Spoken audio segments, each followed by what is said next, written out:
கமல் அஜித்தோட மோதுறாரு சூர்யா. அஞ்சான் மாஸ் படங்களை அடுத்து ஹிட் கொடுத்தே ஆகணுங்கிற கட்டாயத்துல இருக்காரு சூர்யா.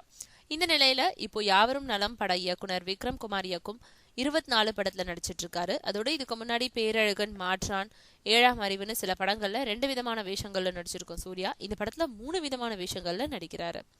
முந்தைய 2 படங்களும் அதிர்ச்சி தோல்வி கொடுத்திருக்கும் நிலையில இந்த படத்தை எப்படியாவது ஹிட் படமா கொடுக்கணும்னு நினைக்கும் சூர்யா தன்னோட நிலைய சிங்கம் 3 படத்தை இயக்கியிருக்கும் டைரக்டர் ஹரிக்கிட்டையும் சொல்லி அவரை கூட சில மாதங்களாகவே தனக்கான வெயிட் பண்ண வச்சிருக்காரு.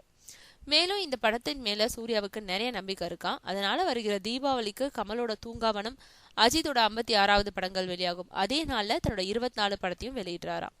இந்த முறை 2 முறை தவறவிட்ட வெற்றியை கண்டிப்பா கைப்பற்றியே ஆக போறேன்னு முழு நம்பிக்கையோட சொல்லிட்டு இருக்காரு சூர்யா. அது மட்டும் இல்ல, இந்த படத்தோட நாயகி சமந்தான்றதுனால அவங்களுக்கு தெலுங்குலயும் நல்ல மார்க்கெட் இருக்கிறதோடு சூர்யாவுக்கும் ஆந்திராவில ரசிகர்கள் இருக்கிறதுனால தமிழ்ல படத்தை வெளியிடும் போது ஆந்திரா, கேரளாவிலையும் வெளியிடுறாங்களாம்.